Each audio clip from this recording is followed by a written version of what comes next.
Kita masih lagi dalam forum Kibit Minda dan membincangkan tajuk Muslimat Pencorak Feminisme Malaysia. Dan bersama dengan kita iaitu yang paling hampir, iaitu Abi Dr. Luq Ghazali, Ahli Parlimen Kitibangsa, kemudian Ustazah Nuridah Saleh, Ketua Muslimat PAS, dan yang paling hujung iaitu Puan Nurlela Osman, iaitu isteri kepada salah seorang tahanan ISA dan merupakan aktivis kepada JMI ya. Jadi sebagaimana yang kita tunggu dan kita mau dengar jawapan daripada Ustazah Nuridah selaku Ketua Muslimat PAS, apakah bentuk-bentuk perjuangan feminisme yang telah dilangsungkan sehingga tahap ini? Okey, terima kasih. Okey, kalau kita melihat kepada wanita itu sendiri, siapa wanita? Wanita itu adalah seorang ibu, seorang isteri, seorang saudara perempuan, saudara kandung perempuan, dan dia juga adalah seorang anak perempuan. Jadi kalau kita tengok keempat-empat elemen tersebut, betapa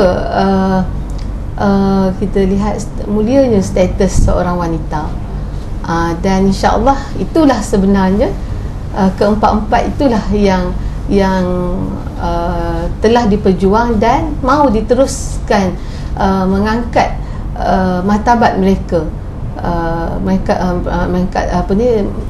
martabat wanita itu sendiri dalam pos-pos mereka itu. Kalau sistem Islam kan dengan gender equality, kita dapat lihat dia perjuangkan macam mana yang doktor sebut tadi, tak boleh berbeza kedudukan dalam selepas bersalin dan sebagainya. Memang lantang perkara hitungan, dan itu menjadi satu benchmark kepada sistem Islam kan. Untuk Dewan Muslimat sendiri kan, apakah benda-benda benchmark kalau boleh kita sebut dalam di sini?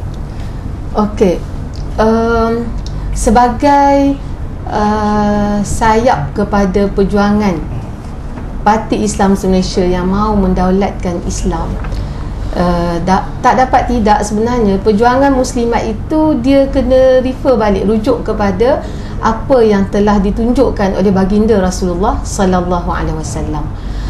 Jadi contohnya tak lain tak bukan ialah para sahabiat, isteri-isteri Nabi dan juga sahabat yang hidup bersama dengan baginda Rasulullah sallallahu alaihi wasallam, kemudian begitu juga dengan khulafa yang seterusnya. Jadi kalau kita melihat kepada wanita-wanita ketika itu, mereka sebenarnya memperjuangkan semua aspek kehidupan wanita itu sendiri. Dan yang paling utama kita lihat juga sebenarnya kalau isteri baginda Rasulullah sallallahu alaihi wasallam juga adalah seorang guru sebenarnya. Guru bukan saja kepada muslimat tetapi juga guru kepada muslimin. Dan ini sebenarnya kita cuba untuk nak mengupgradekan kedudukan muslimat itu sendiri. Maknanya dia boleh pandangan-pandangan muslimat itu sendiri memang boleh diguna pakai oleh setiap peringkat manusia itu sendiri, sebagaimana yang telah ditunjukkan oleh wanita-wanita di zaman baginda Rasulullah sallallahu alaihi wasallam. Kalau pertubuhan wanita peringkat kebangsaan dan sedunia meletakkan dari segi tanda aras atau KPI saya pinjam KPI untuk di parlimen, wanita perlu ada 30% di parlimen. Adakah Dewan Muslimat sendiri ada meletakkan satu KPI tersendiri, berapa ramai yang perlu memainkan peranan sebagai tokoh atau ikon muslimat di peringkat parlimen dalam masyarakat dan sebagainya? Silakan. Okey, setakat ni memang tak ramai, tak begitu ramai yang menonjol. Saya tak mau sebut 30% ke, tapi maknanya kita memang cuba sedaya upaya untuk menonjolkan lagi wanita tu sendiri, sebab salah satunya adalah penduduk negara kita memang wanita tu telah melebihi kaum lelaki.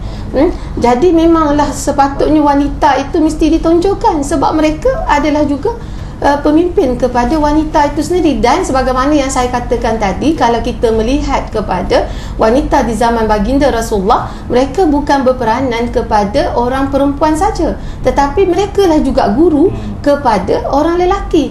Ada perkara yang Rasulullah tidak memberitahu mereka, mereka akan bertanya kepada isteri baginda Rasulullah sallallahu alaihi wasallam. Dan saya harap kita pihak muslimat akan dapat mewujudkan muslimat yang seperti ini, insya-Allah. Okey, sebelum saya pergi kepada Nurella, saya minta izin untuk lanjutkan sikit kepada YB ya. YB, untuk peringkat parlimen sendiri, lampau muslimat berperanan ke sebagai ejen feminin memperjuangkan isu feminisme dan sebagainya? Saya kira di peringkat parlimen kita tidak begitu khusus dan memfokuskan sahaja kepada isu-isu wanita ataupun isu-isu feminin sahaja, sebab sebagai ahli parlimen kita tidak mewakili kaum wanita. Dalam parlimen kita tu seluruh rakyat, lelaki dan juga wanita. Tapi walau bagaimanapun pada masa yang sama kita memberi penekanan kepada isu-isu wanita, sebab ini jelaslah, maknanya kaum lelaki-lelaki mungkin dari segi minat dan juga jadi kesungguhannya nak membawa isu-isu wanita tu tentulah kurang. Secara semula jadinya memang begitulah manusia ni kan. Jadi tentulah isu-isu wanita, permasalahan wanita ni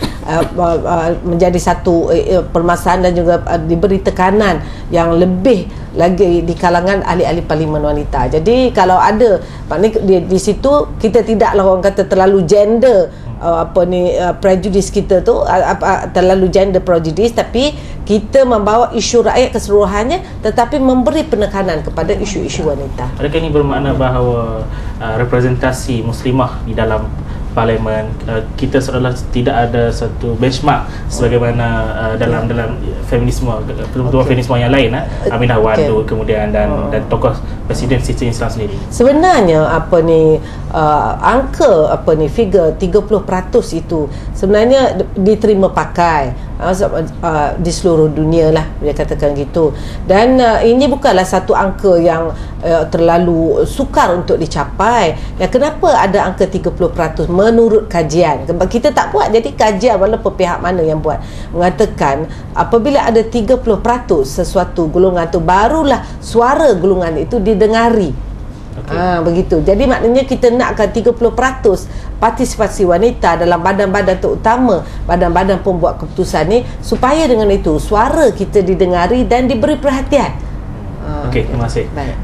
Nurella sebagai isteri tahanan dah tiba dalam JMI kan, dekat atau jauh dengan betul-betul bantuan yang datang, sama ada datang daripada Dewan Muslimat sendiri ataupun daripada ahli parlimen yang kaum wanita yang representasi daripada Dewan Muslimat sendiri? Silakan.